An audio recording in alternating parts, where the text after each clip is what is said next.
Salam əziz dostlar, yenidə mən Şah Qədrov sizi Photoshop dərslərində salamlayıram. Bugünkü dərsimizin mövzusu filtr effektlərindən istifadə edərək su təsvirinin yaradılması olacaq. Bunun üçün bir neçə əməliyyat ardıcıllığı yerinə yetirilməlidir. İlk növbədə biz yeni boş vərəq yaratmalıyıq. Yeni boş vərəqi yaratmaq üçün klaviaturada Ctrl düyməsi sıxılı vəziyyətdə N düyməsi seçilir.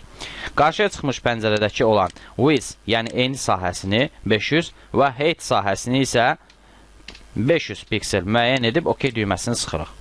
Növbəti əməliyyat ardıcıllığı rəng çalarlarla bağlı olacaq. Əgər sizdə ön sahədə hər hansı bir rəng quraşdırılıbsa, biz bu rəngi aşağıdakı düymə vasitəsilə ağ-qara fona gətiririk. Yəni, ön planda ağ rəng, qara rəng, daha doğrusu, arxa planda isə məhz sırf ağ rəng olur.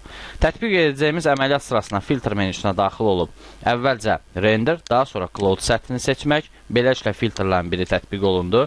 Daha sonra isə məhz su təsvirini almaq üçün filter, distort və glass əmrindən istifadə etməkdir. Verilmiş göstəriciləri biz aşağıdakı qaydada dəyişək. 16, məsəl üçün smooth sahəsi 7, file scaling sahəsinə 164 və digər tekstura sahəsində isə frosted seçilir və OK düyməsi sıxılır.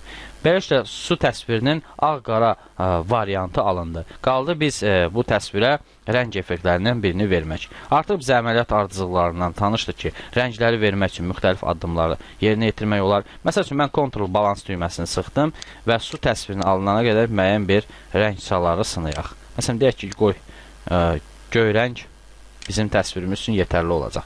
Və göstəriciləri olduğu formada biz dəyişirik və OK düyməsini sıxırıq. Beləliklə, bir neçə əməliyyat ardıcıllığından ibarət olan bir su təsviri alındı. Çox sağ olun.